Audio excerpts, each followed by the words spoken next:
Bonjour à toutes et à tous, chers amis des arts énergétiques et martiaux chinois.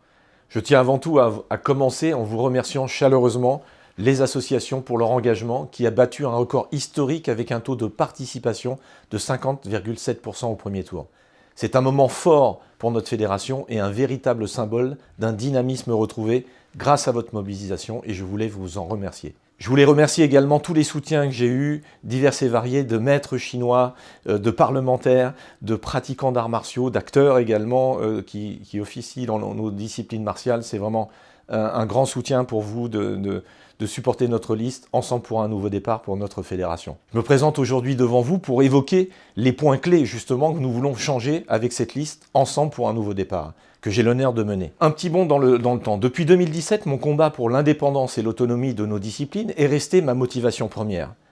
Je me souviens de la venue du vice-président du CIO, M. Yu Saixing, également président de la Fédération internationale de Wushu, que j'ai accompagné au ministère des Sports pour rencontrer le ministre Thierry Braillard en exercice. Nous avions dressé une feuille de route pour permettre à nos disciplines de prendre leur envol enfin. Malheureusement, ce ne fut pas le cas. Nous étions alors à la Fédération de Karaté et nous avons été spoliés de cette intention.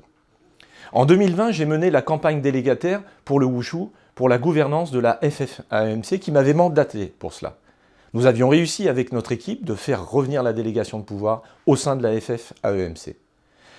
Mais une nouvelle fois, écartés, nous ne pouvions plus nous contenter de gérer notre fédération dans l'ombre du confort et dans le statu quo qu'incarnent les deux autres listes.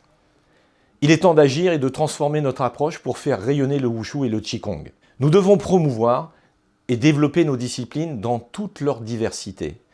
J'ai eu l'occasion d'en parler dans différentes vidéos. Auparavant, l'absence d'un calendrier d'événements conséquent était un obstacle à promouvoir et développer sur le terrain, particulièrement régional, nos disciplines plurielles. Je suis conscient également que des gens de bonne volonté essayent dans les régions, avec peu de moyens, de réaliser des choses, mais ce n'est pas suffisant.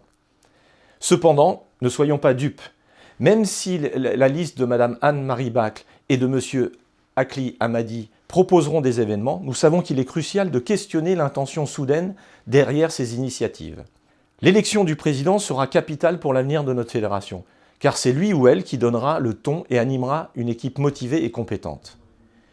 Il existe déjà des tractations entre les deux listes de l'ancienne gouvernance pour nous empêcher d'accéder à celle-ci. On pourrait résumer cela par tout sauf nous. Cette élection est notre chance de bâtir un avenir florissant pour nos arts martiaux. Nous avons 3 jours pour changer notre avenir et faire entendre notre voix. Ensemble, nous pouvons créer une fédération dynamique, innovante et inclusive. Notre équipe est compétente et motivée, prête à s'engager pour faire avancer nos disciplines dès notre élection. Je vous invite à voter massivement pour la liste Ensemble pour un nouveau départ. C'est le moment de mobiliser nos forces et d'embrasser le changement que nous méritons. Pour plus d'informations, je vous relaisse sur notre site, dont le lien sera mis sur cette vidéo, afin de connaître les modalités d'élection. Et vous avez jusqu'à samedi à 19 h pour voter. Merci de votre soutien. Ensemble, écrivons une nouvelle page de notre histoire. Je compte sur vous.